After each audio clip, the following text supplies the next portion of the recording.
Well, you may or may not have heard that Michelle Obama has a podcast. A couple of weeks ago, she had a former certain president on as a guest. Last week, our friend Stephen A. Smith somehow came up in a really weird, bizarre way during a conversation about reality TV. Take a look.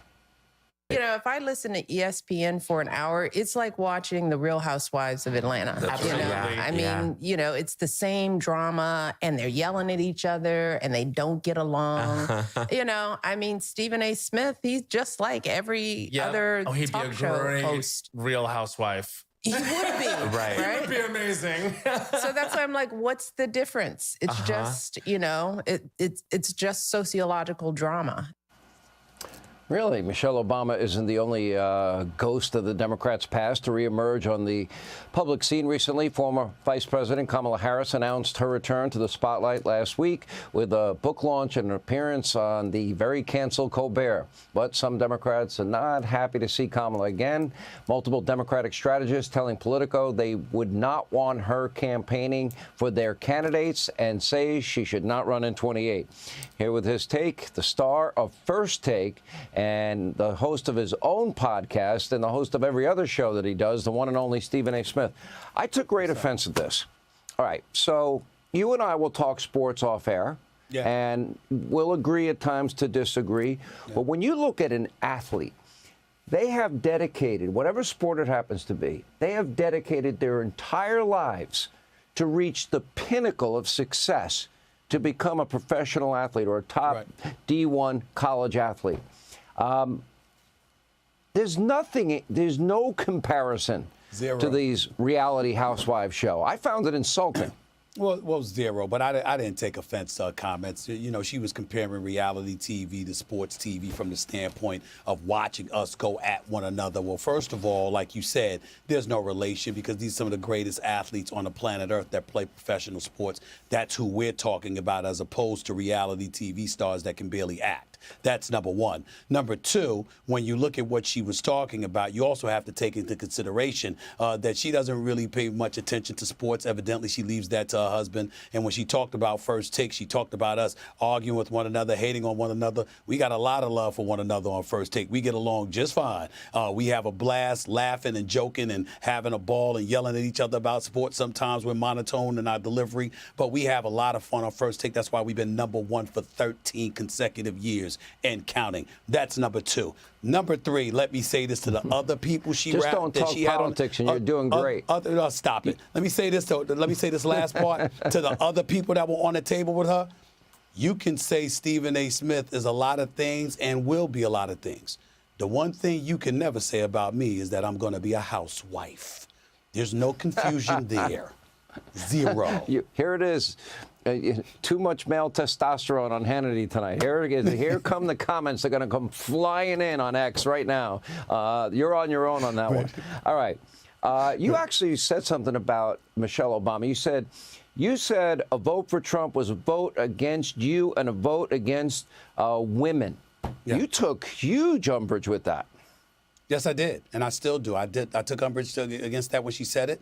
I did the same with her husband when he spoke to young black men in Pittsburgh and basically alluded to misogyny if folks didn't vote for Kamala Harris. And I just thought that I was highly offended by that because for a long time, I think it's been a complete misnomer that black men don't revere black women.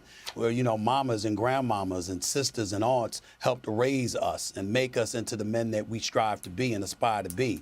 And we've always revered them, and we have no problem supporting a woman if we agree with them, talking about politically. If Kamala Harris is somebody that most people thought could handle the job of being the president of the United States, she would have been the one to get 77+ million votes instead of Donald Trump. They want to bring up the fact that she only lost by 1.5%, but she lost every swing state. She lost the male vote. She lost a lot of the black vote and the Hispanic vote compared to what Biden had done 4 years earlier. So it was a legitimate, bona fide, straight-up loss. And it's the first time a Republican had won the popular vote, I think, since 2004, if I remember correctly. So the bottom line is it speaks for itself. And in the end, if she was strong enough and it resonated strong enough with more people with that 107 days she had to campaign, she would have won the election. If she was strong enough, maybe she would have got past Iowa in 2020. If she was strong enough, maybe they would not have had to bypass a primary in order for her to be in that situation where she was in a position to succeed Joe Biden. Do you want to say now, tonight, so what it Hannity, you were right about President Trump? He's been a great president, an no, I'm not saying that. unbelievable, consequential, I'm not saying that. transformational 6 months. No, I'm not willing to say that. Let me tell you why I'm not going to say it. Hold on, let me tell you why I'm not going to say it. Truth. Are you going to interrupt me? Let me tell you why I'm not going to say it.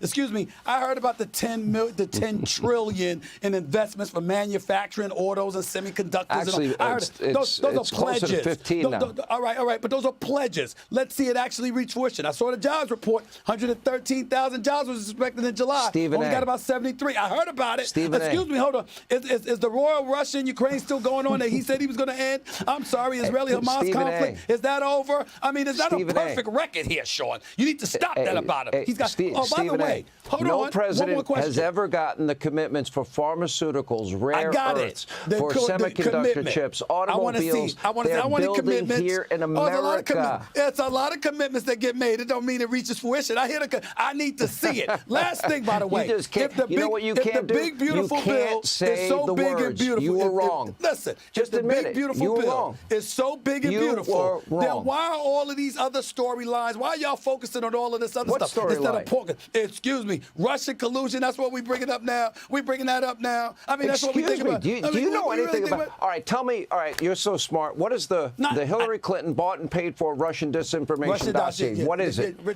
I'm going to test you if you want to go down this road. We'll test you.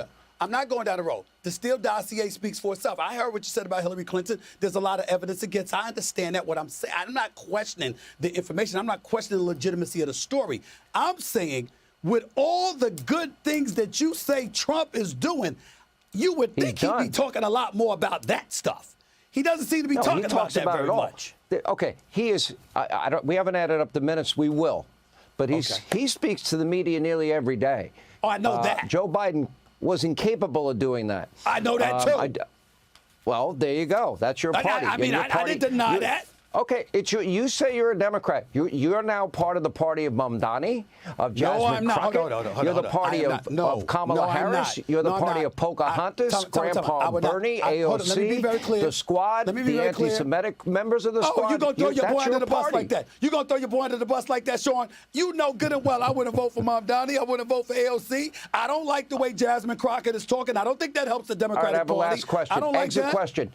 Who are the leaders of your party right now? It's not Hakeem Jeffries and it's not Chuck Schumer. It's all those names I mentioned. Sean, there is no leader for the Democratic Party. That's why they're in trouble. There is no leader. That's why they're in trouble. Repeat after me. Trump's doing a great job. I'm not. No. We'll see. We'll see. We'll see. We love you. Stephen A., I did not like the cheap shot. What you do, you're the best at it. Hey, Sean Hannity here. Hey, click here to subscribe to Fox News YouTube page and catch our hottest interviews and most compelling analysis. You will not get it anywhere else.